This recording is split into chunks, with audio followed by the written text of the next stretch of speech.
45 minutes later, he came back. Oye, cabrón, ¿qué pasó? I thought you fell in, okay? Oh, I was just talking to that lady back there. And I turn around and I see the flight attendant standing by herself at the back of the plane.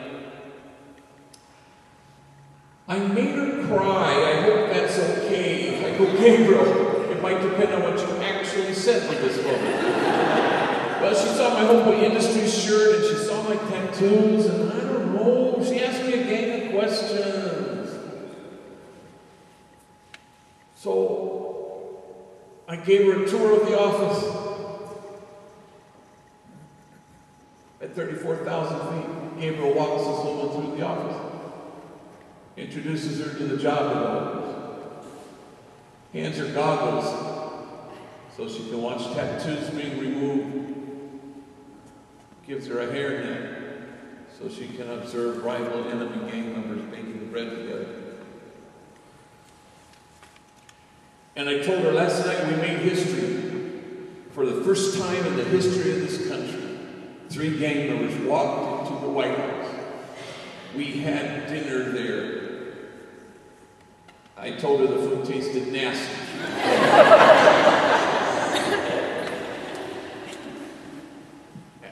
And she cried. I said, well, Gabriel, what you expect? She just caught a glimpse of you. She saw that you are somebody. She recognized you as the shape of God's heart. People cry sometimes when they see that. And suddenly, kinship so quickly. 2 souls feeling their worth, flight attendant, gang member, exactly what God had in mind.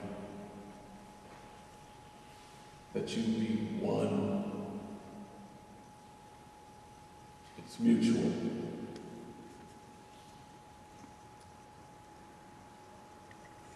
And as you inch your way out to the margins, standing at the margins in the hope that the circle of compassion will widen because you're standing there, brace yourself. The world will accuse you of wasting your time. The prophet Jeremiah writes, in this place in which you say it is a waste, there will be heard again the voice of mirth and the voice of gladness, the voices of those who sing. So go ahead, make those voices heard. For the vision still has its time, presses on to fulfillment, and it will not disappoint. And if it delays, we wait for it.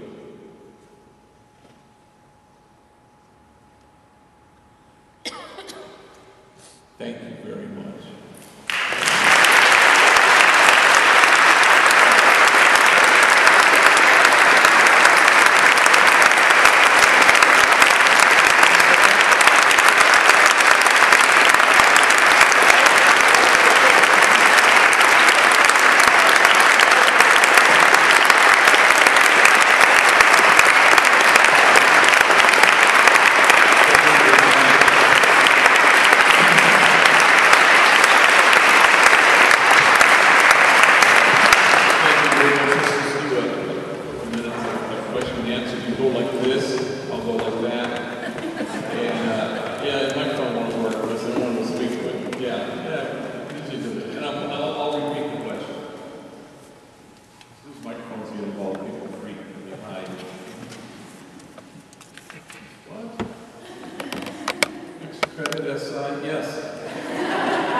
There's no age limit per se. Anybody can walk through the door, and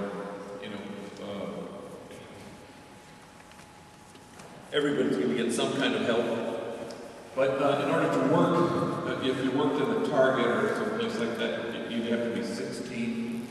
But to work in a nonprofit, you have to be 14. So I would say 14 is as young as people get involved in the program. And then, gosh, we have people as old as me. Guys right out of prison, one guy just came out 28 years. He was 16 when he went in. He and his girlfriend were driving down the block. He was a gang member with something of a record, even at 16. And he sees two homies, friends of his, waiting wildly. He gets in the car and they just killed somebody. The girlfriend gets sort of disaffected with this guy, Vance. About a couple months later, goes to the police, and so Vance and the two are brought before a court. The two involved in the murder got 5 years. He got 25 to life, and he didn't kill anybody. So he did 25, and then he started going to parole board, and after 28 years, he was freed. He's part of my, not only part of my senior staff, he's part of my council. He's one of the great people. He told me a story the other day, if I could indulge him. We had written each other. And, but when he got out, he said, I want to see if I can do this myself. So he went to the EDD office, and there were these two older African American women who were kind of eyeballing him. And they called him over to themselves. Turns out they weren't African American, they were African. And they asked him, and he's a very dark-skinned guy, and they said, where are you from? He said, Los Angeles. No. Where are you from? In Africa. I'm from California. He said, no, Sierra Leone. Yes, Sierra Leone. And they punctuate everything with yes. Sierra Leone, Royal Tribe. Royal tribe, yes. 16 goats, 49 chickens, 9 wives, royal tribe, yes. So he leaves, and he's rolling this thing in his head. He's telling me the story the other day. And he's going, wow, Sierra Leone, royal tribe. And they had said, oh yes, look at the nose, like cheekbones, the eyes, yes, royal tribe. So he's walking, and all of a sudden this car pulls up with 3 African-American gang members, and they roll down the windows. Where are you from? And he doesn't say anything, he just kind of waves them off, and he starts to walk. They pull up again. Where are you from? And he keeps walking, doesn't even make eye contact. The third time they pull up, they get out, they lift their shirts. All 3 of them have guns. We asked you a question. Sierra Leone, royal tribe. And then he looked at me and he said, before I could tell them how many wives I had, they were gone. I just thought that was the greatest. Yes. Anyway, I'm trying to get these stories. I've never used that one before. Yes, thank you. Just wondering, how dangerous is it for them to leave the gangs? The question is, how dangerous is it for them to get in the gang? And that's by and large a huge myth. Blood in, blood out, and all that kind of stuff. I don't know, I've been doing this a long time. Maybe there's somebody else who knows more gang members than I do. I don't believe there is anybody, frankly. I've been doing this a long time. I'm in 25 different detention facilities. I know billions of gang members. I can't think of a single story where that would become an issue. Now, have gangs killed their own? Yes, it's usually some egregious crime, according to the gang moral snitching primarily. But 95% of all gang members want what the folks who wander into homeboy industries locate, which is a life. 5% are really damaged, traumatized, mentally ill. They may not wish these guys as well as the 95%, but I would stand by my numbers. Now, having said that, there's a degree of difficulty. If you're 15 years old, it's hard to declare veterano status. I earned my stripes when you're 15 years old. What are you talking about? So, that's tougher. They may have to disappear a little bit more. They may have to move out of the community in which they live, that kind of thing. Yes, ma'am? Because of what you've done down there, are there other cities in the country that are doing the same thing and you're showing them how? Yes, thank you. The question is about what we're doing. Has it been replicated or duplicated elsewhere? We decided about 3 years ago when we kept getting requests to set up homeboy industries in different different cities, that we didn't want to do that. We didn't want to airlift Homeboy in somewhere. That one of the reasons why Homeboy works is that it was born from below, that it was organic from a community. So we didn't want to just impose it on somebody. So we decided not to become the McDonald's of gang intervention programs, over 50 billion gang members served, So we decided instead to offer what we call technical assistance. So Wichita, Spokane, Miami, Chicago, we just had Sweden and Shanghai. And so they come and they study and they hang out for a week usually, and then they go set up shop in their own town. So Wichita now has a thing called the City Cafe, which is sort of modeled after the Homegrown Cafe, only it's with guys. And Spokane has an organic gardening business of some kind. And it's with rival gang members working together in the gardens and like that. So, I don't know, people argue about this, that, why wouldn't we just have this brand all over the country? And I'd rather not worry about how Homeboy is doing in Wichita.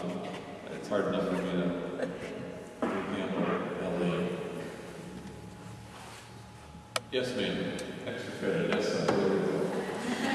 I was wondering, what inspired you to start the industry? What inspired you to start the thing? Well, again, I don't think there was maybe inspiration, but there was no grand plan. You back yourself into these things, and you respond to needs as they present themselves.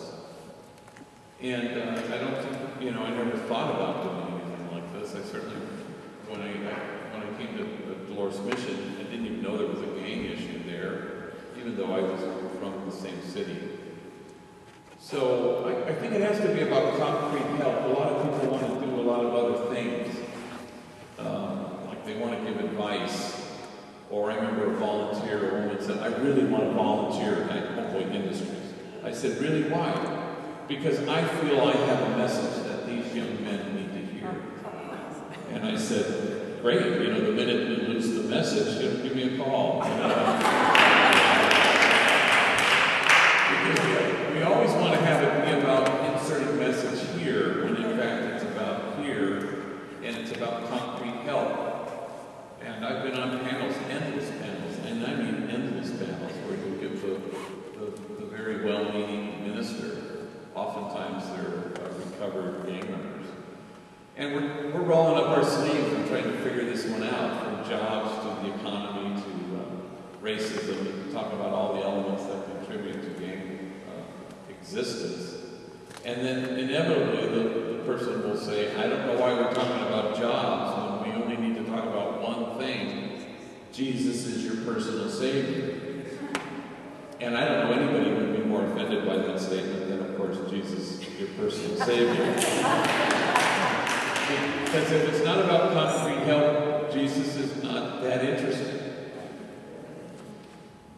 It's preach the gospel, use words, only when necessary.